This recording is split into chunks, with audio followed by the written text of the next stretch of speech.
தான் பதவியில் இருந்த காலத்தில் குடும்பத்தினருக்கு முறைகேடான வகையில் நிலங்களை ஒதுக்கிய வழக்கில் கர்நாடக முன்னாள் முதல்வர் எடியூரப்பாவின் ஜாமீன் மனுவை நீதிமன்றம் நிராகரித்ததோடு கைது வாரண்டையும் பிறப்பித்துள்ளது.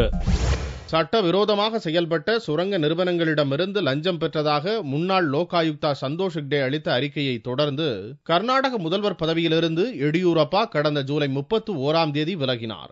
எடியூரப்பா முதல்வராக இருந்தபோது தன் குடும்ப உறுப்பினர்களுக்கும் நண்பர்களுக்கும் முறைகேடான வழியில் அரசு நிலங்களை ஒதுக்கிய புகாரின் அடிப்படையில் அவர் மீது வழக்கு தொடர கவர்னர் பரத்வாஜ் அனுமதி வழங்கினார். இந்த வழக்கில் தாங்கள் கைது செய்யப்படலாம் என்ற அச்சத்தில் எடியூரப்பா மற்றும் அவரது மகன் பி.ஒய். ராகவேந்திரா எம்பி, பி.ஒய். விஜயேந்திரா, மருமகன் மோகன்குமார், முன்னாள் அமைச்சர் எஸ்.என். கிருஷ்ணய்ய ஷெட்டி உள்ளிட்ட 16 பேர் பெங்களூரில் உள்ள லோக் ஆயுக்தா நீதிமன்றத்தில் ஜாமீன் மனுக்களை தாக்கல் செய்திருந்தனர். இம்மனுக்களை விசாரித்த நீதிபதி சுதீந்திர ராவ் எடியூரப்பா மற்றும் கிருஷ்ணய்ய ஷெட்டி ஆகியோருக்கு மட்டும் ஜாமீன் வழங்க மறுத்துவிட்டார். அதோடு இருவரையும் கைது செய்யவும் வாரண்ட் பிறப்பித்து அதிரடியாக உத்தரவிட்டார்.